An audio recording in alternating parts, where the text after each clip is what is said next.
नमस्कार दोस्तों, कैसे हैं आप सब। मैं नारायण साहनी स्वागत करता हूं अपने चैनल पे। आप देख रहे हैं नारायण सर क्लासेस।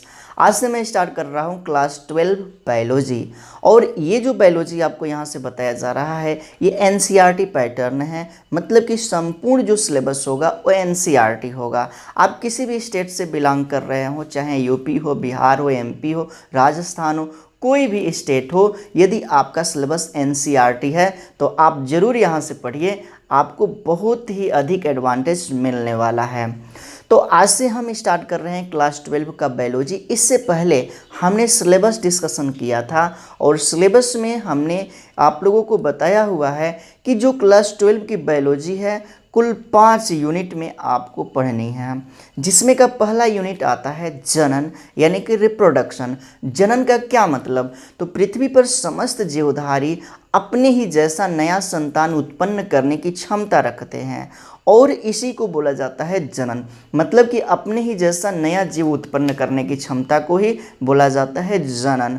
तो ये जो यूनिट है रिप्रोडक्शन यानी कि जनन, ये जो यूनिट है इसमें आपको कुल 4 चैप्टर पढ़ने हैं, जिसमें पहला चैप्टर होगा जीवों में जनन, दूसरा पुष्पी पादपों में लैंगिक जनन, तीसरा मानव जनन और चौथा हो जाएगा जनन स्वास्थ्य। तो ये 4 चैप्टर आपको पढ़ने हैं और इस यूनिट में आपको यही बताया जाएगा कि जीवों में जनन कैसे होता है, इसकी कितनी विधियां हैं, कितने प्रकार है, जनन के क्या लाभ हैं, ये सारी चीज़ें आपको इस यूनिट में पढ़ना है, जिसका नाम है जनन यानी कि रिप्रोडक्शन।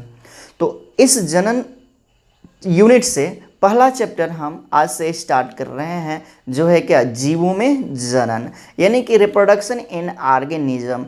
इसमें आपको बताया जाएगा कि जीवों में जनन कैसे होता है, जनन के कितने प्रकार हैं और किन किन विधियों से जीवों में जनन होता है और उसके एग्जाम्पल क्या हैं।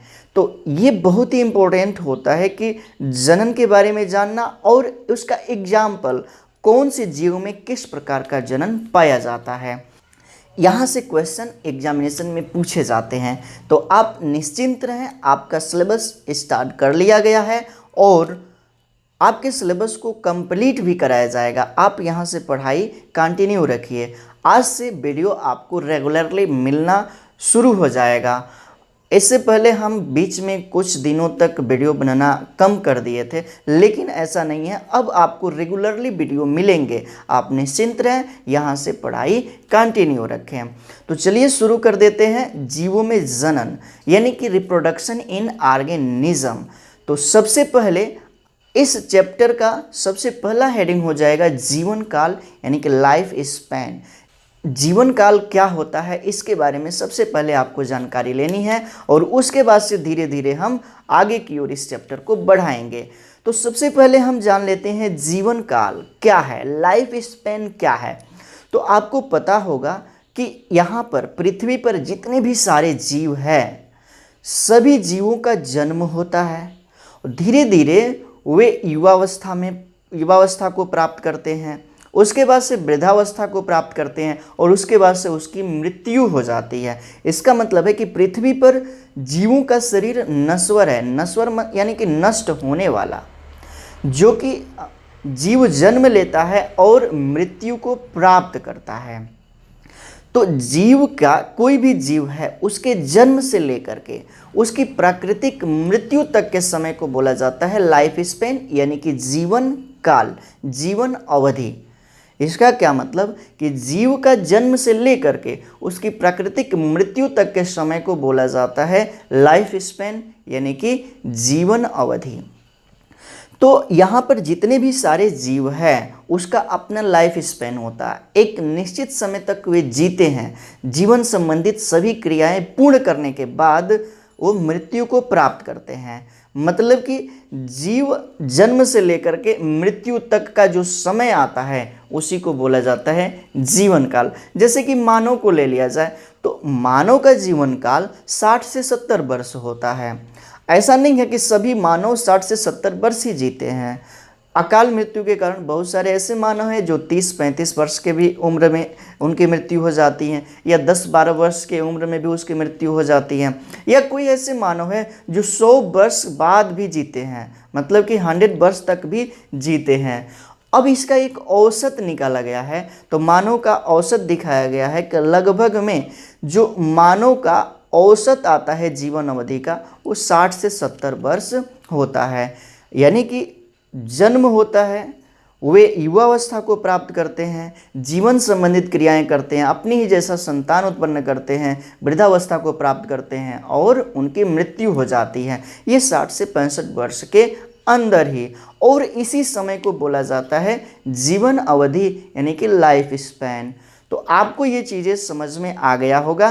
तो पृथ्वी पर सभी जीव का, चाहे जंतु हो या पौधा, उसका अपना जीवन अवधि होता है और उसी जीवन अवधि के बीच वो अपनी जीवन संबंधित सभी क्रियाएं करता है। और हम आगे बढ़ जाते हैं जीवन काल यानी कि लाइफ स्पैन संबंधित कुछ और बातें करते हैं। तो पृथ्वी पर समस्त जीव का अपना एक लाइफ स्पैन होता है, ये बातें आपको याद रखनी है। जैसे कि हमने यहाँ पर इसी चीज़ को नोट भी किया है, जीव का जन्म से लेकर उसकी प्राकृतिक मृत्यु तक की अवधि को उस जीव का जीवन काल कहते हैं। तो जीवन काल के बारे में आपने समझ लिया, इंग्लिश में भी देख लेते हैं।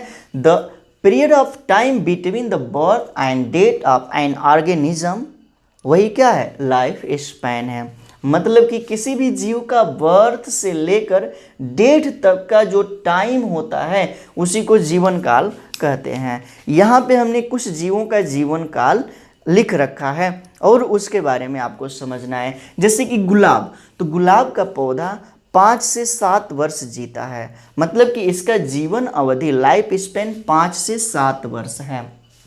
उसके बाद से धान, तो धान का जो पौधा है चावल का, वो 3 से 4 महीने होता है, इससे अधिक अवधि इसकी नहीं होती है। 3 से 4 महीने में आप उसे लगाएंगे धान का पौधा, उसके बाद से 3 से 4 महीने में उसकी फसल को काट ली जाती है, तो वही क्या है, उसका जीवन अवधि है। उसके बाद से केला, तो केला 25 वर्ष जीता है। केला का एक पौधे का जीवन अवधि यानी कि लाइफ स्पेन कितना होता है, 25 वर्ष। उसके बाद से हाथी, हाथी का जीवन अवधि होता है 60 से 65 वर्ष। और देख लेते तितली, तितली का 1 से 2 सप्ताह होता है, 1 से 2 हफ्ते होता है। उसके बाद से कुत्ता, इसका जीवन अवधि 20 से 25 वर्ष का होता है। उसके बाद से कौवा, कौवा का 15 वर्ष होता है। उसके बाद से तोता, तोता का 40 वर्ष। गाय, गाय का 20 से 25 वर्ष जीवन अवधि होता है। ये सभी एनसीईआरटी में दिया हुआ है। कुछ का जीवन अवधि का टाइम दे दिया एनसीईआरटी में, कुछ का नहीं दिया है, तो ये सब है यहाँ पे। उसके बाद से कछुआ, कछुआ का जीवन अवधि 100 से 150 वर्ष होता है। मगरमच्छ का जीवन अवधि होता है 60 वर्ष। उसके बाद से फल मक्खी का 30 दिन, मतलब कि जो फल मक्खी है उसकी जीवन अवधि कितना होता है, 30 दिन। उसके बाद से बरगद का पेड़, बरगद का पेड़ 200 वर्ष जीता है। कितना, तो 200 वर्ष, 200 से 300 वर्ष इसका जीवन अवधि होता है। किसका, तो बरगद का। लेकिन कहा जाता है कि श्रीलंका में एक बरगद का पेड़ है जिसका जीवन अवधि 2000 से 3000 वर्ष है, यानी कि 2000 से 3000 वर्ष वो पुराना है, अभी भी वो जीवित है। तो यहाँ पर एक एक्चुअली निकाल लिया जाए, सभी बरगदों का जीवन अवधि 200 वर्ष लगभग में होता है। उसके बाद से घोड़ा, घोड़ा का होता है 50 से 60 वर्ष। उसके बाद से आम, आम का होता है 100 से 200 वर्ष, आम का 100 से 200 वर्ष होता है। तो ये कुछ जीवों का जीवन अवधि है, ये आपको याद रखनी है, यहाँ से क्वेश्चन पूछे जाते हैं। अब एनसीईआरटी की बात किया जाए तो यही दिया हुआ है एनसीईआरटी में, लेकिन अन्य बुक की बात किया जाए तो 2-4 वर्ष का इसमें अंतर हो सकता है। आपको ये बातें ध्यान में रखनी है। अब आपको एक बात याद रखनी है, किसी भी जीव की आकृति उसके जीवन काल को निर्धारित नहीं करती है। किसी भी जीव की आकृति उसके जीवन काल को निर्धारित नहीं करती है। इसका मतलब है कि कोई जीव, 2 जीवों का आकृति एक जैसा हो सकता है, तो ये हम नहीं कहेंगे कि दोनों का जीवन काल एक ही होगा। जैसे कि यहाँ पर देखिए, दोनों को हमने एक ही साथ लिख रखा है। किसका किसका, कौवा और तोता का, पैरट का। तो कौवा का जीवन अवधि देख लेना है 15 वर्ष है और तोता का जीवन अवधि 140 वर्ष। दिखते हैं दोनों एक जैसा, आकृति इनकी एक जैसी होती है और दोनों के जीवन अवधि में बहुत सारा अंतर है। इसका मतलब यह है कि किसी भी जीव का जीवन अवधि उसकी आकृति पर निर्भर नहीं करती है, यानी कि उसकी कैसी भी आकृति होगी उसकी जीवन अवधि में कोई भी समानता नहीं होगा, अंतर होगा। बात समझ में आ रही है आप लोगों को? तो जरूर कमेंट के माध्यम से आपको बताना है। अब यहाँ पर हमारा एक क्वेश्चन है और आपको कमेंट में लिखना है, पृथ्वी पर सबसे अधिक जीवन अवधि किसका होता है? जंतु या पौधा, उसका नाम लिख देना है। सबसे अधिक जीवन अवधि किस जीव का होता है, चाहे वो जंतु हो या पौधा, उसका आपको यहाँ पे कमेंट में लिख देना है कि कौन सा है। ये मेरा क्वेश्चन है। अब आगे बढ़ जाते हैं। जीवन अवधि के बारे में तो समझ लिया गया कि किसी भी जीव का जन्म हुआ और उसकी मृत्यु हो गई। अब यहाँ पर कोई भी जीव मर गया तो उस जैसा ही जीव इस पृथ्वी पर देखने को मिलता है। हाँ, जैसे कि मानव का जन्म हुआ, 60 वर्ष बाद उसकी मृत्यु हो गई, वैसे ही मानव बहुत सारे यहाँ पे देखने को मिलता है। उसी प्रकार से यहाँ पे धान का पौधा है और 3 से 4 महीने में इसकी मृत्यु हो गई, फिर धान का पौधा हमें देखने को मिलता है। तो इसका क्या मतलब है? तो इसका एक ही कारण है कि जीव एक क्रिया करते हैं। मरने से पहले जन्म और मृत्यु के बीच में बहुत सारे जीव अपनी जैविक क्रिया करते हैं, उसमें एक क्रिया होती है और उस क्रिया का नाम है क्या? जनन। जैविक क्रिया है जो क्या है? जनन है, रिप्रोडक्शन है। और जनन के द्वारा कोई भी जीव अपनी ही जैसी संतति यहाँ पे छोड़ जाता है और उस जीव का अस्तित्व इस पृथ्वी पर बना रहता है। तो कहने का हमारा मतलब यही है कि जनन जो है एक ऐसी प्रक्रिया है जीवों द्वारा जिसके द्वारा जीव अपने ही जैसा नया संतान उत्पन्न करते हैं। तो इसका मतलब है कि अगला जो हमारा हेडिंग आ जाएगा वो क्या है? तो जनन है। समझते चलना है, जनन यानी कि रिप्रोडक्शन। और इसी के बारे में आपको इस चैप्टर में बताया जाएगा, जनन के बारे में। तो अपने ही जैसे संतान उत्पन्न करने की क्षमता को क्या कहते हैं? जनन कहते हैं। या अपनी ही जैसी संतति उत्पन्न करने की क्षमता को क्या कहते हैं? जनन कहते हैं। यहाँ पे हम लिख लेते हैं, अपनी ही जैसी संतति। संतति का मतलब है संतान उत्पन्न करना, क्या कहलाता है? जनन कहलाता है। अब बात यहाँ पे कर लेते हैं, जो जीव संतान उत्पन्न करता है। जैसे देखो यहाँ पर एक जीव है, यहाँ पे क्या है? एक जीव है और इसने नया जीव बनाया।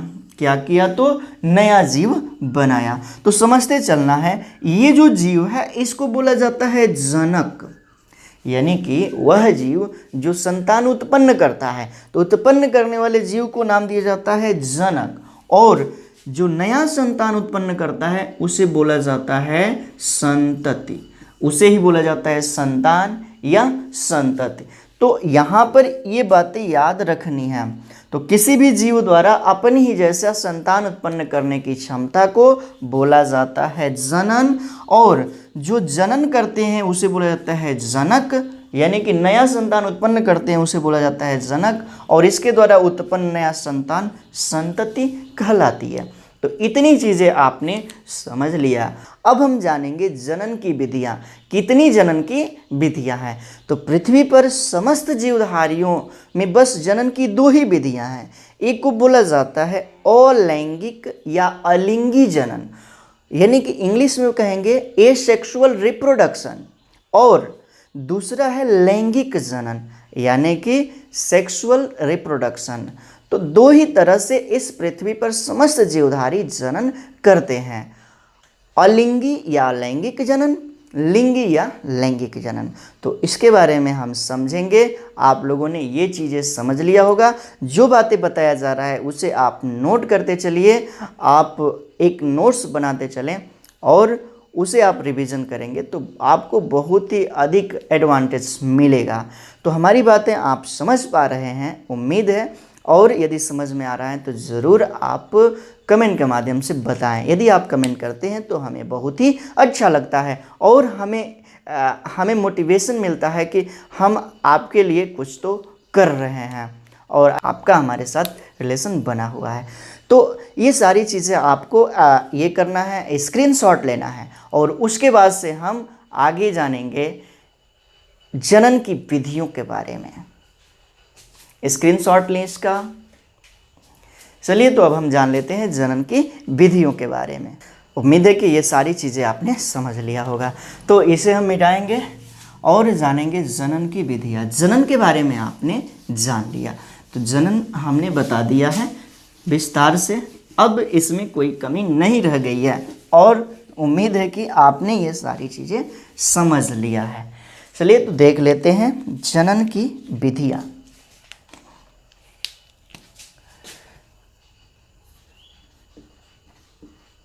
जनन की विधियाँ। तो पृथ्वी पर समस्त जीवधारी दो ही प्रकार से जनन करते हैं। एक को कहा जाता है अलिंगी या अलैंगिक जनन। इंग्लिश में कहते हैं एसेक्सुअल रिप्रोडक्शन।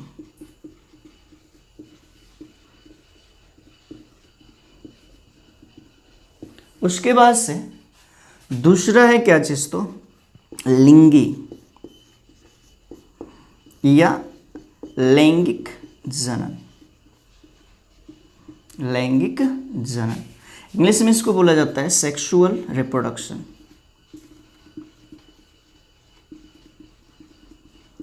तो समस्त जीवधारी बस दो ही प्रकार का जनन करते हैं। अब अलिंगी या अलैंगिक जनन जंतु में भी हो सकता है, पौधों में भी हो सकता है। लैंगिक जनन भी जंतु और पौधा दोनों में हो सकता है। ये नहीं है कि दोनों में अलग अलग तरीके से जनन होगा, ऐसा नहीं है। तो यहाँ पर अलिंगी जनन और लिंगी जनन इसी दो तरह से सभी जीव जनन करते हैं। पौधों में अलैंगिक जनन को एक और नाम दिया जाता है वर्धी प्रवर्धन। इंग्लिश में बोला जाता है वेजिटेटिव प्रोपगेशन, या इसी को नाम दिया जाता है क्या चीज, तो वर्धी जनन। इसी को नाम दिया जाता है वर्धी जनन, वेजिटेटिव रिप्रोडक्शन। तो पौधों में ये अलैंगिक जनन की विधियां। अभी हम इसके बारे में विस्तार से बताएंगे, अलिंगी जनन के बारे में और लिंगी जनन के बारे में, किसमें क्या होता है। तो सबसे पहले हम जान लेते हैं किसके बारे में, अलिंगी जनन के बारे में। अलिंगी जनन यानी कि अलैंगिक जनन, समझते चलना है आप लोगों को ये सारी चीज़ें। अलिंगी जनन का क्या मतलब, सबसे पहले हम इसे शॉर्ट में समझ लेते हैं और उसके बाद से इसे हम डिटेल में जानेंगे। तो देखिए, अलिंगी जनन एक ऐसी जनन विधि जिसमें केवल एक ही जीव भाग लेता है। क्या होता है, इसमें केवल एक जीव भाग लेता है। ये जनन की ऐसी विधि है जिसमें केवल एकल जीव ही भाग लेता है और एकल जीव ही अपनी ही जैसा नया संतान बना लेता है। जैसे कि एग्जाम्पल हम ले लेते हैं एक अमीबा का। देखिए, ये अमीबा है और ये अमीबा का अपना न्यूक्लियस है, केंद्रक है, ठीक।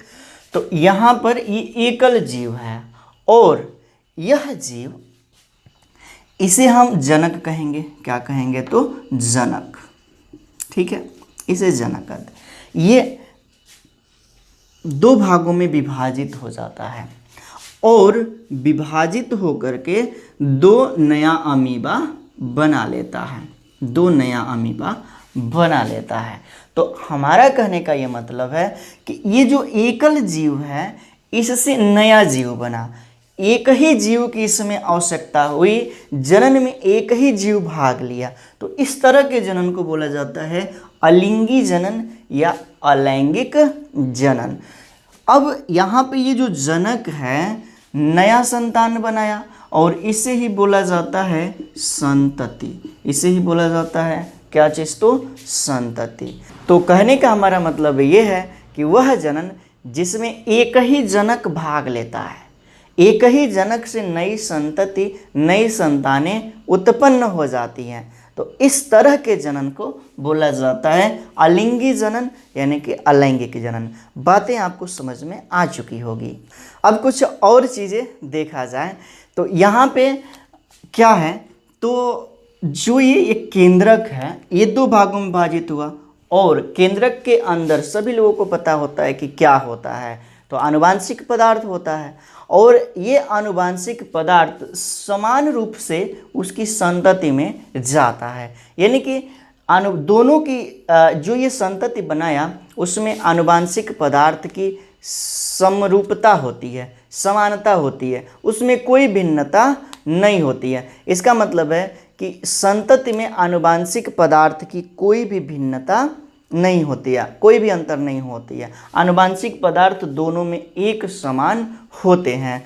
तो कहने का मतलब है कि जनक जैसा ही आनुवांशिक पदार्थ उसकी संतति में होता है, तो जनक जिस तरह का लक्षण रखता है वैसा ही लक्षण उसकी संतति में भी जाता है, दोनों में बिल्कुल समानता होती है और इस तरह की स्थिति को नाम दिया जाता है क्लोन। इस तरह की स्थिति को नाम दिया जाता है क्या चीज़, तो क्लोन। आपको इतनी चीज़ें समझ में आ गया होगा क्लोन है क्या। तो जब जनक और संतति दोनों की जो आनुवांशिक पदार्थ है वो एक जैसा हो, समानता हो। समानता कब होगा, जब एक ही जीव नई संतति को उत्पन्न करेगा, यानी कि इस तरह के जनन को बोला जाएगा अलैंगिक जनन। और इस तरह के जीवों को जिसमें कि आनुवांशिक पदार्थ जनक और संतति में एक जैसा हो उसे नाम दे दिया जाता है क्लोन। तो इतनी चीज़ें आपने समझ लिया और अब हम आगे जानेंगे थोड़ी सी चीज़ें लैंगिक जनन के बारे में। अभी इसे विस्तार से जानना बाकी है, इसकी कितनी विधियाँ हैं और किस तरह से जीवों में अलैंगिक जनन होता है, ये सारी चीज़ें अभी जानना है। अलैंगिक जनन के लाभ क्या है, एक चीज़ और यहाँ पे हम बता देते हैं। अलैंगिक जनन निम्न कोटि के जीवों में होता है जिसमें कि जनन अंग नहीं पाए जाते हैं और ये जो जनन है वह तीव्र गति से होता है, किसकी तुलना में, लैंगिक जनन की तुलना में, यानी कि यह अपेक्षाकृत इसकी दर जो है तीव्र होती है। तो आपने अलैंगिक जनन के बारे में जान लिया, तो आपको हेडिंग बना लेना है जनन की विधियाँ और इसमें लिखना है जीवों में मुख्य रूप से जनन की दो विधियाँ पाई जाती है। पहला अलिंगी या अलैंगिक जनन यानी कि एसेक्सुअल रिप्रोडक्शन और दूसरा लिंगी या लैंगिक जनन यानी कि सेक्सुअल रिप्रोडक्शन। तो आपको हेडिंग बना लेना है अलिंगी या अलैंगिक जनन और इसमें लिखना है इस प्रकार के जनन में केवल एक ही जीव या जनक भाग लेता है। इस विधि में वयस्क बनने के बाद जीव अपनी हुबहू प्रतिलिपियों के रूप में संततियां उत्पन्न करता है। अपनी हुबहू मतलब जैसा जीव है वैसा ही संतति उत्पन्न करेगा। फिर आगे से लिखना है अतः जनक एवं संततियों के बीच आनुवांशिक पदार्थ एवं लक्षणों में कोई अंतर नहीं होता है, इसलिए अलैंगिक जनन के फलस्वरूप उत्पन्न संततियों को क्लोन कहा जाता है। क्या कहा जाता है, क्लोन, CLONE, क्लोन कहा जाता है। ठीक है, तो इतनी चीज़ें आपने समझ लिया। अब हम थोड़ी सी बातें जानेंगे लैंगिक जनन के बारे में। अभी इसकी विधियों के बारे में जानना बाकी है और आपको अच्छा लग रहा होगा तो ज़रूर आप कमेंट के माध्यम से बताएं कि आपको सारी चीज़ें समझ में आ रही हैं।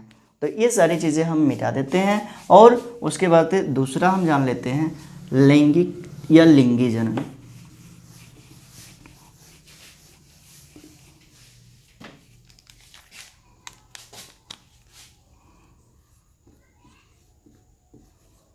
लिंगी या लैंगिक जनन, इंग्लिश में इसे बोला जाता है सेक्सुअल रिप्रोडक्शन।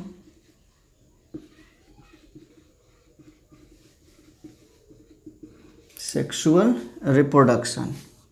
चलो तब हम इसके बारे में जान लेते हैं सेक्सुअल रिप्रोडक्शन क्या है। हाँ, तो अब जान लेते हैं किसके बारे में, तो लिंगी जनन के बारे में, यानी कि सेक्सुअल रिप्रोडक्शन के बारे में। आपको समझते चलना है बातों को। तो जीवों में दैहिक कोशिकाएं होती हैं जिसमें विभाजन होता है, तो जिसे बोला जाता है समसूत्री विभाजन। समसूत्री विभाजन का क्या मतलब, एक कोशिका है, मान लेते हैं मनुष्य की दैहिक कोशिका, जिसमें कि 46 गुणसूत्र है। अब ये कोशिका विभाजित हुई और दो नई कोशिका बना ली, तो इसमें भी 46 गुणसूत्र आ गए और इसमें भी 46, मतलब कि इसी तरह का जो है नई कोशिकाओं में भी गुणसूत्रों की संख्या आ गई। तो गुणसूत्रों की संख्या इसमें समान हो गई, तो इस तरह के विभाजन को बोला जाता है समसूत्री विभाजन, और ये दैहिक कोशिकाओं में पाया जाता है। इसके विपरीत और भी सेल्स होती हैं जिसको कि जनन कोशिका बोला जाता है। जनन कोशिका में विभाजन होता है जिसे कि अर्धसूत्री विभाजन होता है। ये समसूत्री विभाजन है और कुछ में अर्धसूत्री विभाजन होता है। जैसे कि ये कोशिका है जनन कोशिका, जिसमें 46 गुणसूत्र हैं और इसने अपने ही जैसा नया 4 कोशिका बनाया। कितना, तो 4 कोशिका। इसमें एक कोशिका से 2 ही कोशिका बनता है, इसमें एक कोशिका से 4 कोशिका। प्रोसेस थोड़ा सा लंबा है, हम ऐसे शॉर्ट में इसे दिखा रहे हैं क्योंकि इसमें यहाँ पे इसकी आवश्यकता पड़ेगी। तो क्या है, तो इसमें 46 गुणसूत्र है और जो नई कोशिका बन रही है उसका आधा ही बन रहा है। कितना, तो आधा, 23 गुणसूत्र। कितना, तो 23 ही गुणसूत्र। अब यहाँ पे देखना है कि जो ये कोशिका है इसका आधा विभाजित होने वाली कोशिकाओं में गुणसूत्रों की संख्या है। तो इस तरह के विभाजन को नाम दिया जाता है अर्धसूत्री विभाजन। क्या चीज, तो अर्धसूत्री विभाजन, इसे हम कहेंगे अर्धसूत्री विभाजन। अब यहाँ पे बात आती है कि जो ये कोशिका है, ऐसी कोशिका जिसमें गुणसूत्रों की संख्या पूर्ण है, जैसे कि मनुष्य की कोशिका जिसमें कि 46 गुणसूत्र है, तो ये पूर्ण संख्या है, तो इसे नाम दिया जाता है द्विगुणित। बात को यहाँ पे समझना है, द्विगुणित। और इसे 2n से रिप्रेजेंट करते हैं, प्रदर्शित करते हैं। और यहाँ पे जो नया कोशिका बना इसमें गुणसूत्रों की संख्या आधी है। किसके, तो उसके जनक से, मतलब कि जो जिससे विभाजन हुआ है, तो इसे नाम दिया जाता है अगुणित। अगुणित, और इसे n से प्रदर्शित करते हैं। तो आपने यहाँ पर ये भी बातें समझ लिया, द्विगुणित और अगुणित। अब ये जो नया बन रहा है अगुणित कोशिका, इसे नाम दिया जाता है युग्मक। समझते चलना है, युग्मक। बात कर रहे हैं अर्धसूत्री विभाजन वाली, युग्मक। और युग्मक हमेशा क्या होता है, n होता है, अगुणित होता है, मतलब कि इसमें गुणसूत्रों की पूर्ण संख्या नहीं होती है। कोशिका में जितने गुणसूत्र होते हैं उसकी आधी ही संख्या होती है। किसमें, युग्मक में। ये मेल और फीमेल दोनों में हो सकते हैं, नर और मादा दोनों में हो सकते हैं, हो सकते नहीं, दोनों में होते हैं। किसमें, तो नर व मादा में। तो इतनी चीज़ें आपने समझा। अब हम आगे जानेंगे इस लिंगी जनन के बारे में, देख लेते हैं हम। देखिए, तो वह जनन जिसमें कि लैंगिक अंग भाग लेते हैं। क्या चीज़, लैंगिक भाग, जीवों का लैंगिक भाग जो है भाग लेता है, तो इस तरह के जनन को बोला जाता है लैंगिक जनन या लिंगी जनन। अब ये जो लैंगिक भाग है इसमें जीव 2 ही तरह से होते हैं, एक को बोला जाता है नर और दूसरे को बोला जाता है मादा। अब जो नर है इसमें गुणसूत्रों की संख्या तो पूर्ण होगी, यानी कि 2n में होगा, और ये भी क्या होगा, 2n में होगा, क्योंकि द्विगुणित होगा। इसमें जब विभाजन होगा यही क्या है, लैंगिक भाग है। और लैंगिक भाग में अर्धसूत्री विभाजन होता है, विभाजन होगा, विभाजन के फलस्वरूप जो है युग्मक बनेगा। तो इसमें युग्मक जो है इस जनन में भाग लेते हैं, कह सकते हैं गेमिट लैंगिक जनन में भाग लेते हैं। कैसे लेते हैं, तो एग्जाम्पल ले लेते हैं मानव का। मानव में लैंगिक जनन पाया जाता है, बहुत सारे जीव है जिसमें कि लैंगिक जनन होता है। तो यहाँ पे एग्जाम्पल ले लेते हैं मानव। तो मानव में नर व मादा दोनों होता है, मादा यानी कि पुरुष और स्त्री, पुरुष और स्त्री। ये भी 2n में होगा और ये भी 2n में होगा, मेल एंड फीमेल। समझते चलना है, यहाँ पे इसमें विभाजन होगा और इसमें भी विभाजन होगा। तो स्पष्ट है कि इससे 4 कोशिका बनेगी और जो कि n वाली होगी, कौन सी, तो n वाली, n n n और n, यही अगुणित है। और इसमें भी, इससे भी 4 कोशिकाएं बनेगी, कौन कौन सी, तो वही n वाली, n n n और n। इसी को नाम दिया जाता है क्या चीज़, तो ये अगुणित है, द्विगुणित नहीं है। और इसी नाम दिया जाता है युग्मक का, युग्मक, गेमिट। यही क्या है यहाँ पे, गेमिट है, युग्मक है। यहाँ पे आपको चीज़ों को समझना है।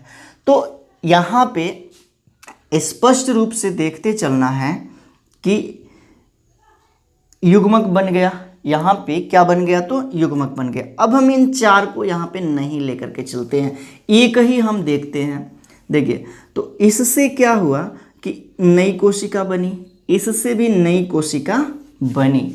ये कौन सी वाली है, तो n वाली है। और यही क्या है, युग्मक है। ये नर युग्मक है और ये मादा युग्मक है। तो मानव को लिया गया, 2n का मतलब है कि 46, यहाँ पर भी 2n का मतलब है कि गुणसूत्रों की संख्या 46, और n का मतलब है क्या, 23, और n का मतलब है क्या चीज़, तो 23। अब क्या होता है कि नर और मादा युग्मक आपस में मिलते हैं, संलयित होते हैं। इस क्रिया को नाम दिया जाता है निषेचन, निषेचन यानी कि फर्टिलाइजेशन, फर्टिलाइजेशन। तो यहाँ पे निषेचन की क्रिया हुई नर और मादा युग्मकों के संयोजन से। ये सारी चीज़ें आपको चैप्टर 3 में बताया जाएगा मानव जनन में, ठीक है। तो इसके फलस्वरूप एक नई कोशिका बन जाती है और इसे नाम दिया जाता है युग्मनज, युग्मनज। इंग्लिश में बोला जाता है जाइगोट, जाइगोट। इसको युग्मक को बोला जाता है गेमिट। गेमिट अयुग्मित होता है, बात याद रखनी है, अगुणित होता है। गेमिट क्या होता है, अगुणित होता है, n में होता है। लेकिन जाइगोट द्विगुणित होता है, 2n में होता है। ये बात याद रख, यहाँ से एक n आया और यहाँ से एक n आया, तो क्या बन गया, 2n बन गया। क्या हो गया, 2n बन गया। अब इसमें विभाजन होता है वही समसूत्री वाला, फिर से 1 से 2 कोशिका बन जाती हैं, 2n वाली, 2n वाली, 2 से 4, इस तरह से बहुत ज़्यादा कोशिकाओं का विकास हो जाता है। और इसे नाम दे दिया जाता है किस चीज़ का, भ्रूण का। क्या चीज़, तो भ्रूण। और इससे नई संतान की उत्पत्ति होती है, इसलिए तो नई संतति की उत्पत्ति होती है। तो यहाँ पर भी संतति की उत्पत्ति हुई। तो इस तरह के जनन को बोला जाता है लिंगी जनन या लैंगिक जनन। तो यहाँ पे जितने भी सारे जटिल जीव हैं, बड़े जीव हैं, उसमें जनन अंग पाया जाता है, नर और मादा भाग पाया जाता है, और जिसके द्वारा जनन होता है, और उस तरह के जनन को बोला जाता है कौन सा जनन, तो लैंगिक जनन यानी कि सेक्सुअल रिप्रोडक्शन। अब बात करते हैं कि क्या इसकी जो संतान है उसके जनक से बिल्कुल समान होगी, इसके बारे में हम जान लेते हैं। तो समझते चलना है, नर के जो कैरेक्टर होते हैं और मादा के जो लक्षण होते हैं वो बिल्कुल समान नहीं होते, उनमें भिन्नता होती है। यहाँ पे जो नर युग्मक है इसे नाम दिया जाता है शुक्राणु, और ये जो मादा युग्मक है इसे नाम दिया जाता है अंडाणु। तो शुक्राणु और अंडाणु में भिन्नता होती है, एक जैसा नहीं होता है। अब यहाँ से नर युग्मक गया और यहाँ से मादा युग्मक गया, तो जो नया कोशिका बना इसमें दोनों का लक्षण हुआ, इसमें नर और मादा दोनों का लक्षण हुआ। तो जो लक्षण नर से प्राप्त हुआ वो मादा से भिन्न हो जाएगा, और जो यहाँ पे मादा पार्ट से प्राप्त हुआ वो नर से भिन्न हो जाएगा। इसका मतलब है कि इसकी जो संतान होगी हूबहू जनक के समान नहीं होगी, उसमें कुछ न कुछ भिन्नता होगी, और इसी तरह की भिन्नता को नाम दिया जाता है विभिन्नता। बात यहाँ पे समझते चलना है, विभिन्नता। तो लैंगिक जनन के कारण जीवों में क्या उत्पन्न होती है? विभिन्नता, मतलब कि नए लक्षण के जीव उत्पन्न होते हैं, अपने पुराने जनक के समान नहीं होते हैं, उसमें कुछ न कुछ भिन्नता होती है। अब अलैंगिक जनन में बात है कि वैसे ही जीव एक ही जैसे उत्पन्न होते हैं। तो यहाँ पर जो वातावरण में ताप है, विभिन्न प्रकार की परिस्थितियाँ हैं, उन परिस्थितियों से ये परिस्थितियाँ परिवर्तित होती रहती हैं। तो अलैंगिक जनन के जो जीव उत्पन्न होते हैं इन परिस्थितियों से थोड़ा कम लड़ पाते हैं, लेकिन इसमें नए लक्षण विकसित हैं और ये इन परिस्थितियों से लड़ जाते हैं, जिसके कारण क्या होता है कि नए लक्षण इनमें विकसित होता है और नया लक्षण इस वातावरण में रहने की क्या करता है, तो उसमें अनुकूलता प्रदान करता है।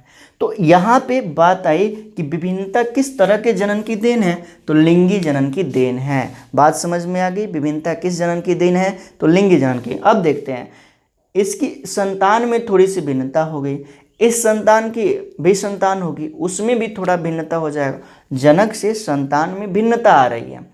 यह भिन्नता हजारों वर्ष तक चलती रहे तो एक ऐसी स्थिति आएगी कि जो नया संतान होगा हजारों पीढ़ियों के बाद, हजारों पीढ़ियों तक ये चलता रहेगा, और एक ऐसी स्थिति आएगी कि जो नया संतान बनेगा वह अपने पूर्वज से भिन्न हो जाएगा, बिल्कुल भिन्न हो जाएगा। मतलब कि इसमें नए लक्षण उत्पन्न हो जाएंगे और इस तरह से क्या हुआ, नया जीव बन गया। तो यहाँ पर एक जाति से नई जाति का विकास हो गया, एक ये जाति अलग हो गई और ये जाति अलग हो गई। तो इस तरह के विकास को बोला जाता है जैव विकास। इसे क्या कहते हैं, जैव विकास।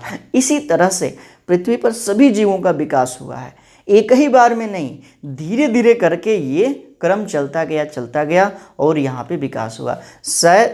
आपको जो है विकास के बारे में, जैव विकास के बारे में चैप्टर आएगा जिसमें आपको बताया जाएगा। तो यहाँ पे आपने जाना जीवों में जनन के बारे में। दो ही तरह से जीवों में जनन होता है, अलैंगिक जनन और लैंगिक जनन। अब हम जानेंगे विधियों के बारे में। अलैंगिक जनन की कौन सी विधियाँ, कितनी विधियाँ पाई जाती हैं, किस प्रकार की होती हैं, और उसके एग्जाम्पल के बारे में हम जानेंगे। उम्मीद है कि आपने इतनी चीज़ें समझ लिया होगा और आपको अच्छा भी लगा होगा।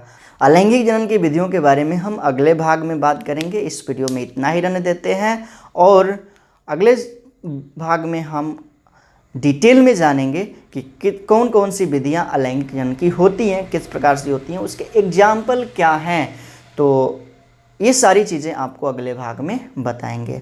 तो मिलते हैं अगले भाग में, तब तक के लिए thank you, thanks for watching. जुड़े रहें नारायण सर क्लासेस के साथ।